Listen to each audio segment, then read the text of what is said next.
Muy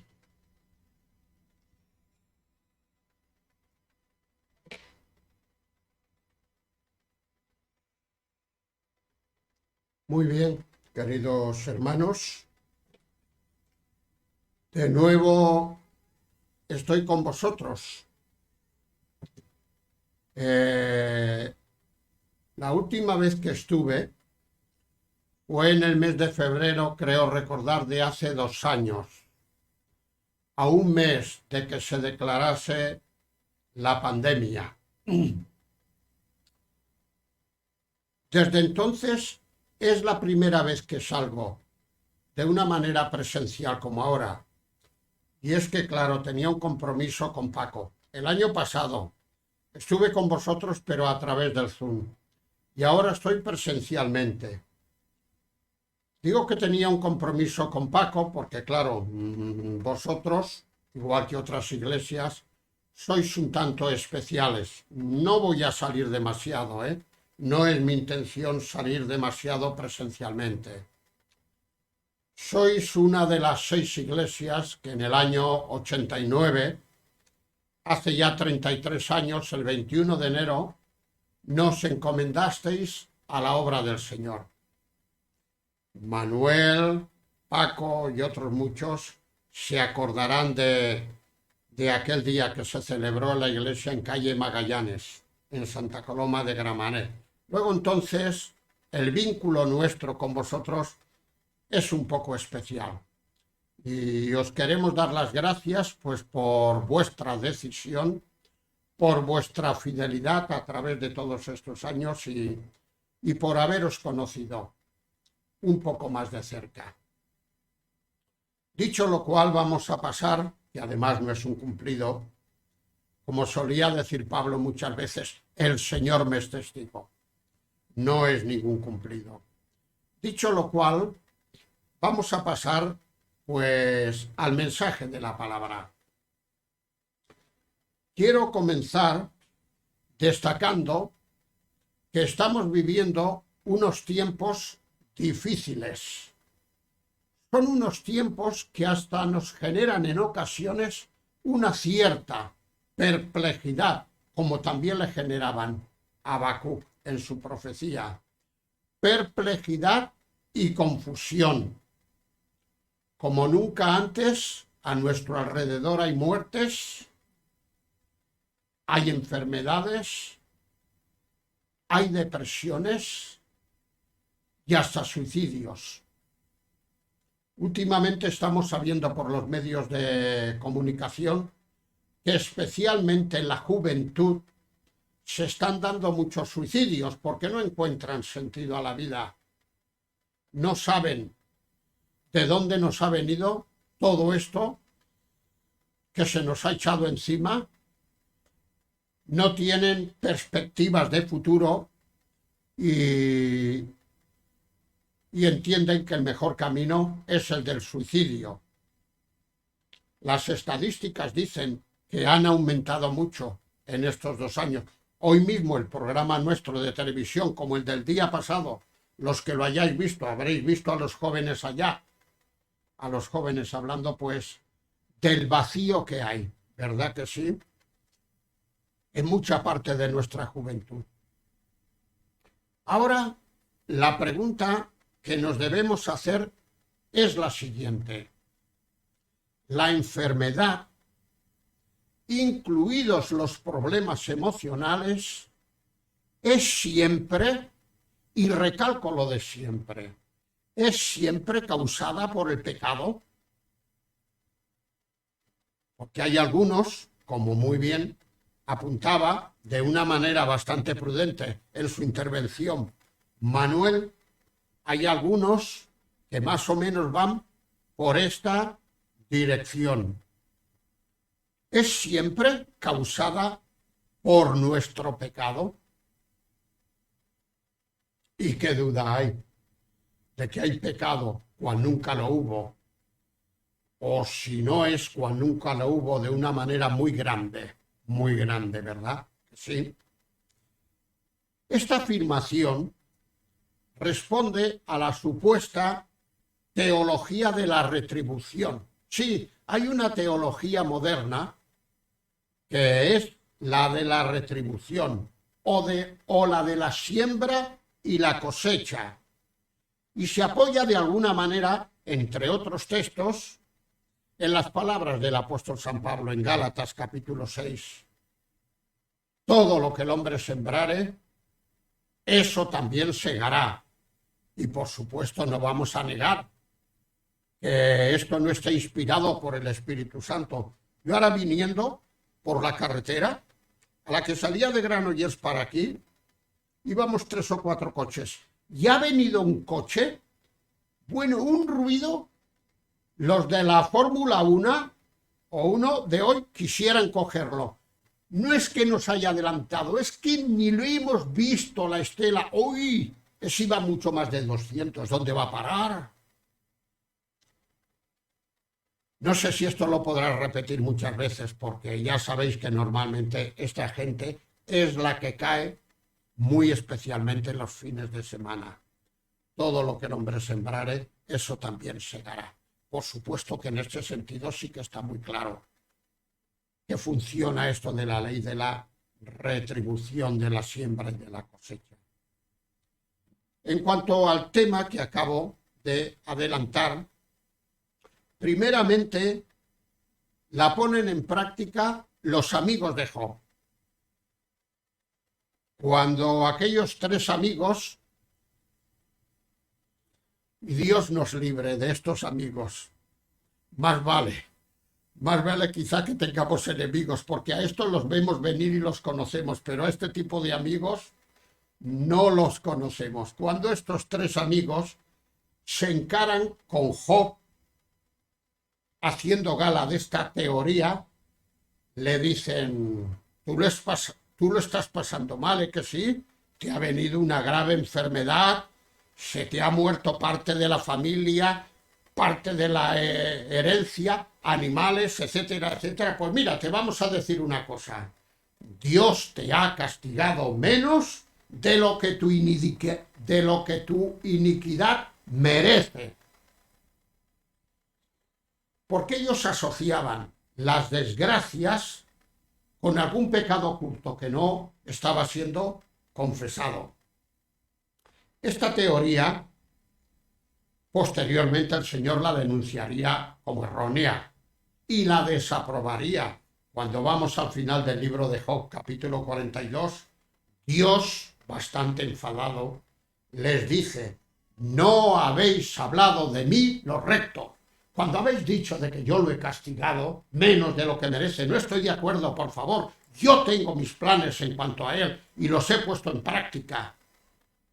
¿Y vosotros quiénes sois para interpretar mi forma de hacer las cosas? No habéis hablado de mí lo recto. Y aquel que habían dilapidado y vilipendiado los amigos de Job, él lo levanta y bueno, y lo que les dice en ese capítulo 42, a ver si gracias a que él interceda por vosotros, no os vienen cosas malas. Ahora lo voy a vindicar delante de vosotros.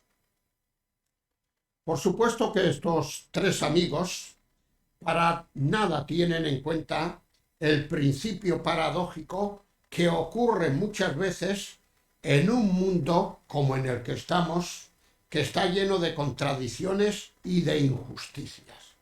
Sí, queridos hermanos, los que conocemos la palabra y hemos vivido algunos años, sabemos que estamos viviendo en un mundo que está lleno de contradicciones y muchas veces de injusticias.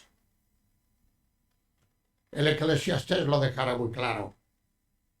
Dice allí el escritor, asimismo he visto a los inicuos que están siendo sepultados con honra. Pero si son inicuos, da lo mismo, con todo boato, casi les ponen la alfombra roja para sepultarlos. Ah, pero este no es el único mal. Luego he visto a hombres piadosos, a hombres justos, que frecuentaban la casa de Dios, que mueren y son puestos en olvido. ¿Pero cómo puede ser esto? Esto pertenece a este mundo, nos dirá el Eclesiastés. Es un principio paradójico, pero se da en este mundo. No solamente, queridos hermanos, los amigos de Job, de alguna manera también esto lo ponen en práctica los mismos apóstoles, los mismos discípulos del Señor. ¿Quién nos recuerda la porción de aquel ciego de nacimiento? Capítulo 9. Hay allí un ciego de nacimiento y a los discípulos no se les ocurre hacer una pregunta más afortunada de la que hicieron. Señor, le dicen a Jesucristo, ¿quién pecó? ¿Este o sus padres? Para que haya nacido ciego. ¿Veis cómo asocian? Una desgracia física o del tipo que sea con un pecado oculto, con un pecado sin confesar. Y desde luego yo que muchas veces me convierto en el principal crítico de los apóstoles, porque es que mira que meten la pata, mira que meten la pata. Ellos iban aprendiendo poco a poco. Seguro que nosotros no lo hubiéramos hecho mejor, pero claro, nosotros aquí estamos para interpretar lo que vemos en la Escritura. ¿Quién pecó? Nuestra duda es si pecó este para que haya nacido ciego o pecaron sus padres. Hombre, lo de pecar los padres podría ser, está dentro de lo posible, pero que aquel pobre hombre desgraciado que ya nace ciego de nacimiento haya pecado antes de nacer, bueno, esto no se me ocurre ni a mí. Esto no se me ocurre ni a mí. Sin embargo, ellos eran así, porque tenían en su mente instalada esta teoría, ¿verdad que sí?, de la siembra y de la cosecha. Queridos todos, si nos ponemos a pensar en cosas de nuestra vida que al creyente no le cuadran, yo pregunto, os lo pregunto a vosotros y también me lo pregunto a mí mismo. ¿Te cuadran a ti, querido hermano, querida hermana, que Dios permitiese que Esteban o Jacobo, el hermano de Juan, tan espirituales ellos, tan necesarios para la obra de Dios, murieran tan rápidamente? Bueno, Esteban, el primer mártir, y Juan, creo recordar ahora de memoria, en el año 44. Si no había tenido tiempo de nada. Sin embargo, muchos de los creyentes carnales que pululaban por las distintas iglesias del Nuevo Testamento, el Señor no se los llevara a su presencia y viven hasta buena vejez. Por poneros un pequeño botón de muestra. Ahí tenemos a un personaje llamado Alejandro.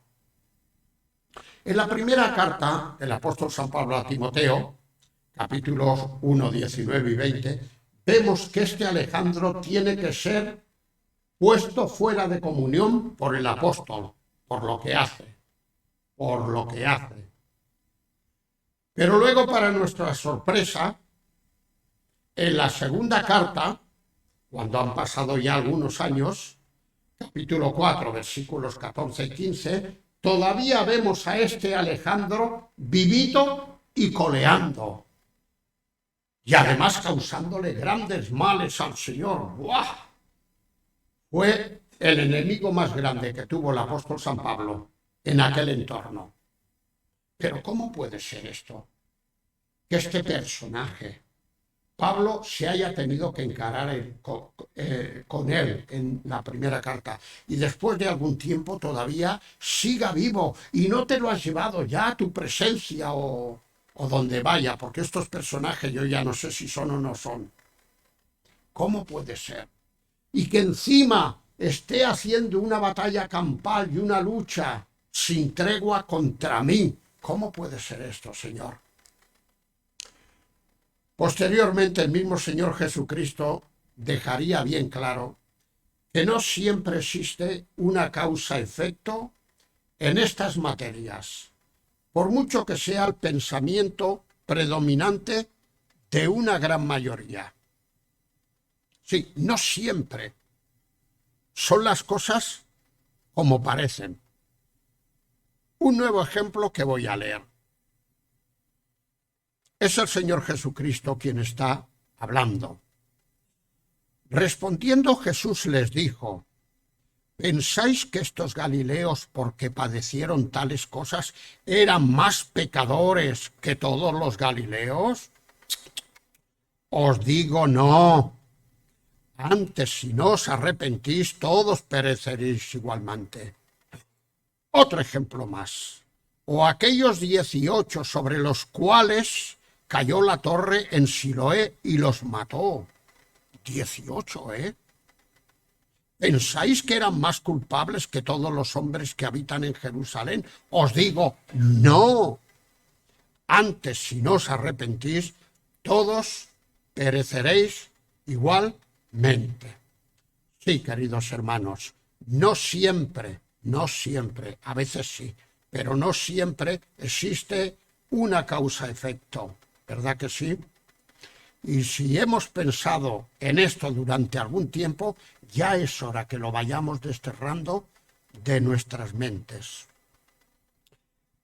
Queridos hermanos, no es correcto atribuir una desgracia a un pecado concreto, a un pecado en particular. No, no es correcto que siempre razonemos de esta manera. Ahora, puntualizando, también hemos de reconocer que muchas veces a este principio existen algunas excepciones y lo tenemos que decir todo. Alguna excepción. Cuando el apóstol San Pablo escribe el famoso capítulo 11 en su primera carta a los Corintios, el capítulo de la Cena del Señor, él allí hablará de algunos dentro de la iglesia, que porque no se acercan en las debidas condiciones y no toman de la cena dignamente, el Señor los ha postrado en cama y a otros incluso se los ha llevado a su presencia para que ya no hagan más daño en medio de aquella iglesia. Y alguien dirá, ¿lo ves? ¿Lo ves? Bueno, es que hay sus excepciones, pero esto no lo hace siempre. Uy, si lo hiciera siempre, ¿dónde estaría yo? Creo que ya no estaría aquí, ¿verdad que sí? Más ejemplos. En el capítulo 5, principio de la iglesia primitiva, vemos a un matrimonio, Ananías y Safira. Un matrimonio que en principio hacen una buena obra. Quieren imitar la buena obra que creo en el capítulo anterior había hecho Bernabé, vendiendo todo lo suyo y entregándolo a la iglesia. Y ellos quieren ir un poco de buenas personas. Pero, en fin, mienten. Quieren aparentar lo que no son. Y bueno, ya sabéis la historia, ¿verdad? Que allí Pedro tiene que, en nombre del Señor, actuar y el Señor se los lleva por delante. Primero a Ananías y luego a Safira. Y quiero destacar una cosa, que nadie piense que aquella familia estaba obligado a vender su propiedad y darla a la iglesia. Nadie les obligaba, si es que nadie les obligaba.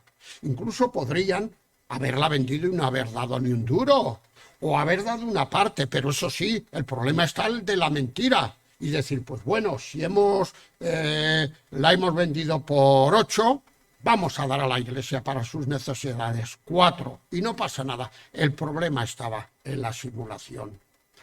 Y como estamos al principio de la iglesia dentro de esta revelación progresiva que vamos viendo tanto en el Antiguo como en el Nuevo Testamento, Pedro entiende, guiado por el Espíritu Santo, naturalmente, que aquello hay que cortarlo de cuajo, porque si no va a ser un precedente. Capítulo 13 del libro de los Hechos, otro último ejemplo. Ahí está aquel Sergio Procónsul, un hombre que deseaba oír la palabra de Dios de Pablo y de Bernabé, pero había un malvado mago tramposo y mentiroso llamado Elimas o Bar Jesús, el cual intentaba apartar de la fe al procónsul, y el apóstol San Pablo, con la autoridad que el Señor le había dado, lo dejó ciego. Lo dejó ciego.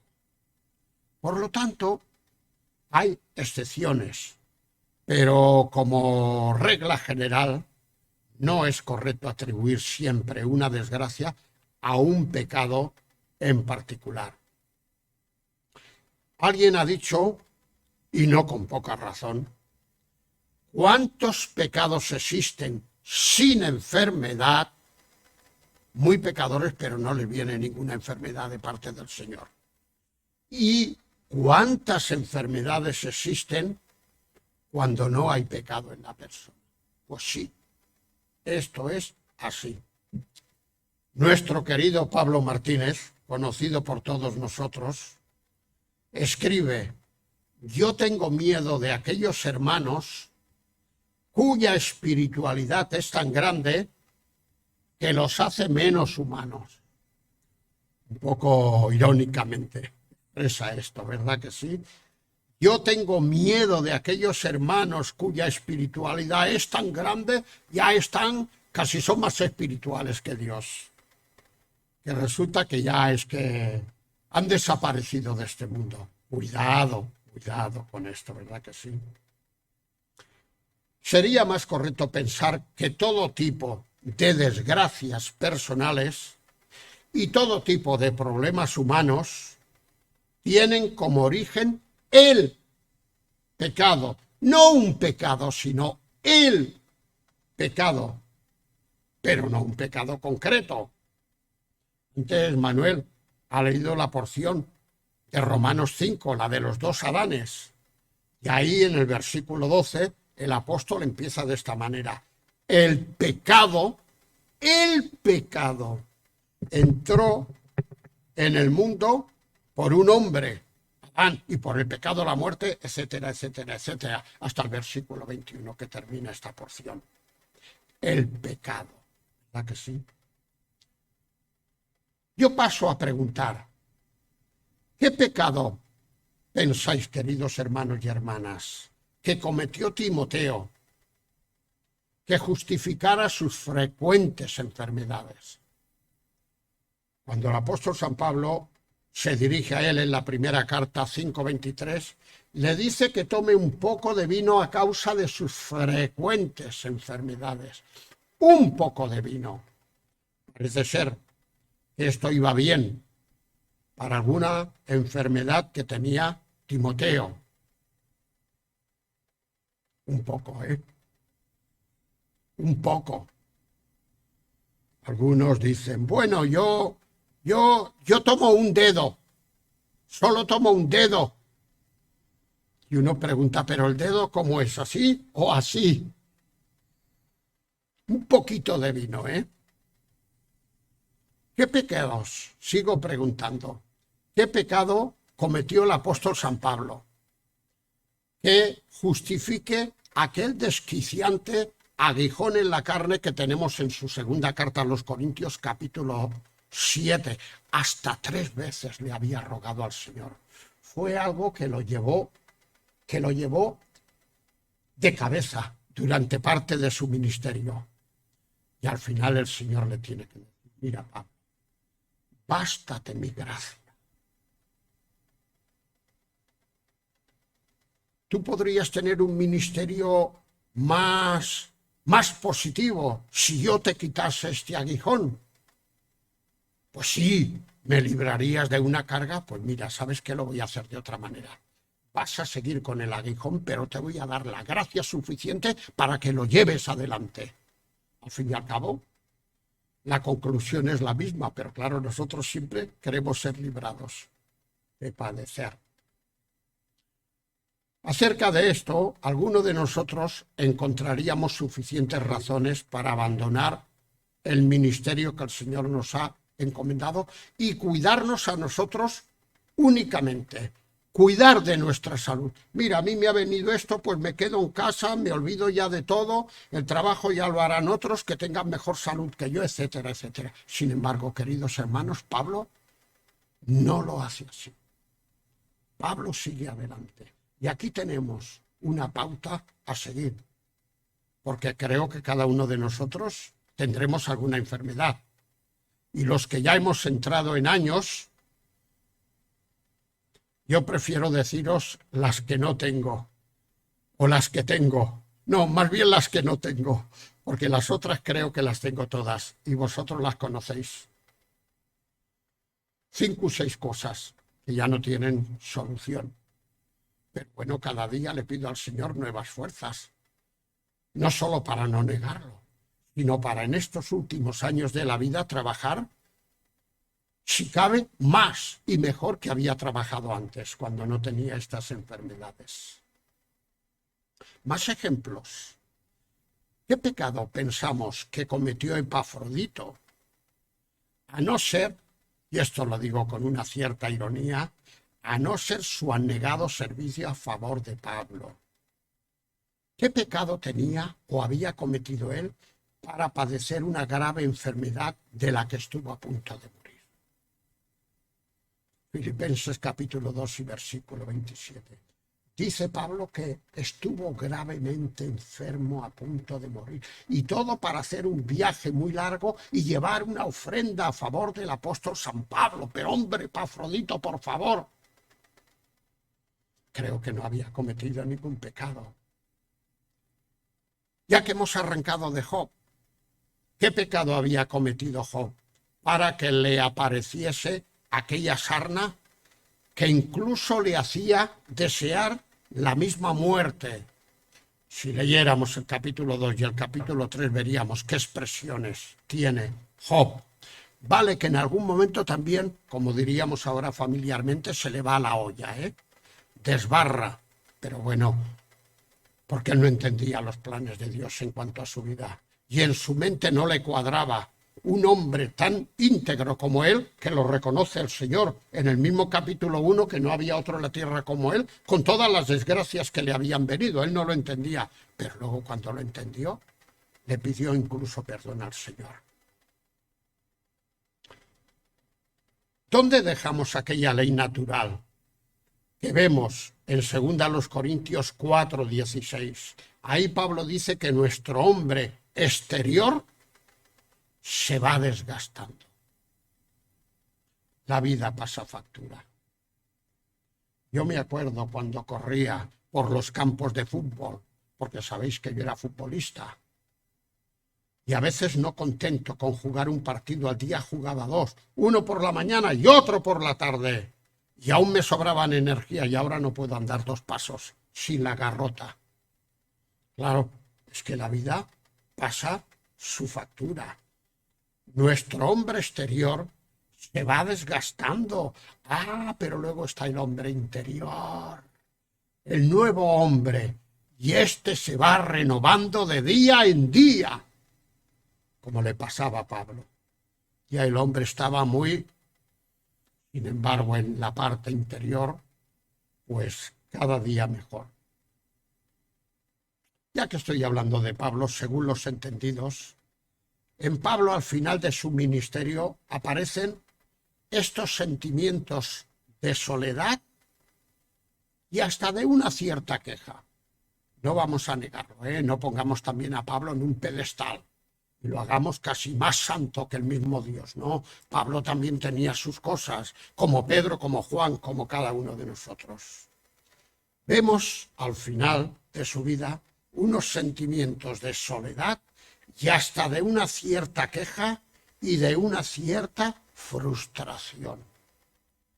Y para ello podríamos repasarnos el capítulo 4, el último capítulo que escribió en su vida aquí en la tierra, capítulo 4 de la segunda carta a Timoteo. Primeramente vemos soledad en su alma. Alejandro el calderero al que antes nos hemos referido, le ha abatido el alma. Y él incluso llega a decir de Alejandro, el Señor le pagará conforme a sus hechos. Que no se equivoque. Él se ha puesto en contra de mí, en contra de la obra, y tenéis que saberlo vosotros para evitarlo. Pero el Señor le pagará, conforme a sus hechos. Pero la cosa no queda en Alejandro.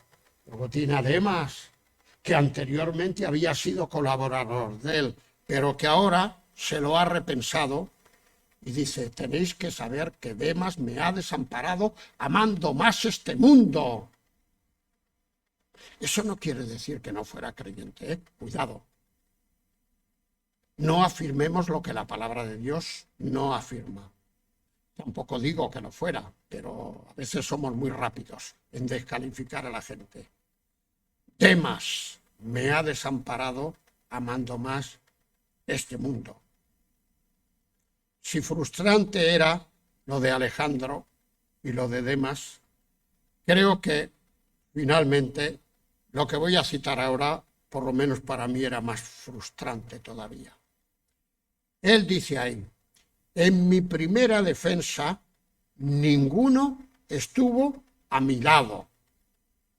Él estaba en Roma, juicio tras juicio, y los creyentes de allí, creyentes de una iglesia, que según muchos no hay una carta más doctrinal y mejor redactada que la carta a los romanos. Pero bueno, ¿dónde estaban los creyentes de Roma para ir y presentar apoyo de la inocencia de Pablo? En mi primera defensa ninguno estuvo a mi lado. Pero luego Pablo, que era más misericordioso de lo que muchos piensan, dice, no les sea tomado en cuenta. De Alejandro Calderero no dice esto. Sin embargo, de los creyentes de Roma sí que dice, no les sea tomado en cuenta. Yo sé que habrá sido por debilidad o por cobardía, que no han dado un paso adelante y han venido a defenderme, pero yo ya los he perdonado. No les sea tomado en cuenta. Soledad en su alma. Soledad, en segundo lugar, queridos hermanos, en su cuerpo.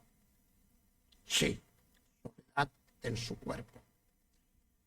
Él en el versículo 13 y versículo 21 le dice a Timoteo, cuando vengas, trae el capote. Y luego, a continuación, le dice, procura venir antes del invierno, porque aquí se pasa mucho y necesito el capote. Ahora mismo que estamos viendo a estas pobres personas huir de Ucrania, todas con esos gorros, esos abrigos, esos niños que se le rompe a uno el alma, ¿verdad que sí? Pablo lo estaba pasando muy mal. Trae el capote que lo necesito y ven antes del invierno. Tiene necesidad de compañía. Y finalmente también soledad en su espíritu, soledad en su alma, soledad en su cuerpo y soledad en su espíritu, las tres partes de las que hemos sido formados las personas. Dice, mira, cuando vengas, trae los libros, mayormente los pergaminos. Y alguien le diría a Pablo, por favor, a ver si es que ya has perdido un poco la cabeza, pero si ya estás a punto, si como decimos ahora de una manera un poco burlona, no te quedan más de 3 telediarios, pero tú, ¿para qué necesitas los libros y los pergaminos? Pablo sabe que le queda muy poco tiempo de vida aquí en la tierra. Él ya lo habrá dicho en el versículo 6 de este capítulo 4. Dice, el tiempo de mi partida está cercano. Sin embargo, fuese más pronto o aún tardase un poco, Pablo necesitaba alimentar su espíritu. ¿Qué enseñanza más grande tenemos para cada uno de nosotros, queridos hermanos? Hasta que el Señor no decida llevarnos a su presencia, hemos de aprovechar el tiempo leyendo la palabra, orándole al Señor, pidiéndole por nosotros y por los que todavía no creen, como hacía el apóstol San Pablo. No es el momento y no me quiero ahora extender más de la cuenta, pero esta semana pasada tuve una conversación lo menos de media hora muy interesante, con una serie de mujeres que estaban en la cruz de Monticalá, a la que subí con el riesgo de despeñarme y estaban con la Biblia abierta. ¡Ay, Señor! A mí no se me pueden dar estas ventajas, aunque al final casi me corren a palos, porque eran católicas de una comunidad de base. Y cuando yo me puse a explicarles lo que al fin y al cabo ellas me dijeron que les explicara, a la jefa de la tribu no le gustó nada. Y luego salió en su defensa la monaguilla. Digo, uy, qué bien enseñada tiene a la monaguilla. Bueno, iba combinando un poco ya también esta ironía. Ahora eran mayores que yo, la una 80 y pico, la otra cerca de 90. Uy, estaban en... Esas duran más que yo, pero bueno, yo estuve hablándoles, les dije quién era, de dónde venía, cuando me convertí al Señor. Bueno, les di un testimonio enorme, pero no les interesaba demasiado. Y eso que me dijeron que les interpretara la parábola de los talentos, que no la sabían interpretar, y yo sin Biblia digo Mateo 25, les expliqué la historia, hice la aplicación, y cuando ya había 3 o 4 que es así, pero claro, esas eran las iniciadas. Las otras 2, que eran las que llevaban el cotarro, no me miraban muy bien. Bueno, total, que al final me despedí de ellas y al bajar de la cruz me fui por otro lado. No quise bajar por el mismo sitio porque digo, estas me están esperando. No tengo arreglo. Cuando se lo expliqué a mi mujer, dice, un día te vas a quedar muerto en una montaña, pero ¿a quién se le ocurre? Digo que tengo que ir a grabar un vídeo ahí sobre las 7 palabras y he querido acercarme y ya sé del lugar que lo voy a grabar. Creo que va a ser el tercero de los 4. Ya lo creo, digo si voy a volver a subir, pero esta vez subiré con mi monaguillo, que yo también tengo monaguillo, ¿eh? Mi querido hermano, el Pepe, el diácono de la iglesia, que es el que me conecta y el que me desconecta. Ya hemos de terminar, queridos hermanos, finalmente. La enfermedad y los problemas emocionales son siempre causados por el pecado, decíamos al principio. Una recomendación para todos nosotros. Si no estamos seguros de que nuestras palabras son realmente bíblicas o puestas por el Señor, muchas veces más vale que guardemos silencio ante la perplejidad que supone el sufrimiento. Cuando no tengamos claro qué respuesta dar, más vale que nos quedemos callados, que no por hablar más de la cuenta y aportar nuestras propias ideas, estemos diciendo algo en contra de la voluntad de Dios. Bien, pues, estos días pasados pensaba, ¿de qué les voy a hablar a estos hermanos? Y pensé que, dada la sociedad que estamos viviendo, pues este sería un tema adecuado. Muchas gracias por la invitación. Y que Dios os bendiga mucho y nos bendiga. Si queréis, ya sabéis que me podéis ver semanalmente en mi YouTube o en el Facebook. Hombre, que ya tengo 110 o 112 vídeos grabados y lo que te rondaré morena, ¿eh? A no ser que el Señor me llame o me despeñe por una de estas montañas. Muchas gracias por la invitación. Adiós.